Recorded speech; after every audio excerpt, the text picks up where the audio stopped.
bless you. I've been saved coming up for a year, thank God, before I was saved, we always stopped beside Christians, but we weren't Christians. We were always told as Protestants and one side Catholics, and to cut a long story short, we grew up in life, and to be honest with you, from a very young age, I read the Bible a long time ago, but I couldn't really read fairly well. I learned the word, but to be honest with you, I had very good older friends, and I always used to go off with them, and as you do get misled, used to go to nightclubs, pubs, fairs, learn how to drink fairly good, to be honest with you. Partied quite a lot, I did. And when I got older, I used to go out party in Newcastle, Darlington, different places, nightclubs, and I thought it was just a part of life, fairs and that. And I always knew there was something missing, And I used to go to the conventions and hear them preach the gospel, and I thought, well, I'm alright, because I never did drugs. And I wasn't a bad person, I was self-righteous in my own heart, and I never knew it. And I used to look at them, and I always knew they were right and I was wrong. But I was a very, very bitter person. I'd argue my point through, because that's the way I was, to be honest with you.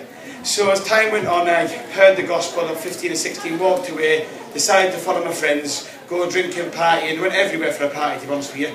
And I was a 21-year-old, and I thank God for a man called David Barty, because he always come to me and told me about the Lord. And he was saying to me about the Lord for hours, and I was saying, in fact, that's nice, David, can you drop me off at the pub? And he said he wouldn't drop me off, and he used to do it to get on his nerves, just to get rid of him.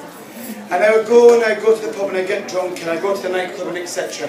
But one time I went to Newcastle, me and a friend, I won't say the boy's name, we went out and we had a lot of drinking, we partied out one New Year's Eve. And I come back that night, I was thinking, I read the Bible before I went, and I said, my God, there's got to be more to life than this, And I sat that night in the room, I woke up about 4 or 5 in the morning, I said a prayer, I said, Lord, I tell a lie, I come in at 4 in the morning, I woke up at 7. And I said, Lord, there's more to life than this. If you're the God that everybody keeps saying what you are, I said, come down to me, show me, speak to me. And 3 days later, glory to God, I got saved in a car park. There was no lightning, no earthquakes. And I went back to my family, and none of them's Christians, and I thought they were going to kill me, but they were, that's nice, son. And they said, give them to Apple, you'll never last. And glory to God, that's 4 years on. I never drunk for 4 years, I've never smoked for 4 years, I've never lied. Do you want to know something? I'm not going to tell you it's easy to be a Christian, right? My family makes my life very, very hard. I've had it very, very hard being a Christian, but do you want to know something? I have a peace that passes understanding now, Do I know what it is? Being a Christian is hard, but do you want to know something? I know I'm bound for glory. And if you're in this place tonight, you're a young man, listen, I've wore the t-shirt. I'm only 25, I might look older, yeah?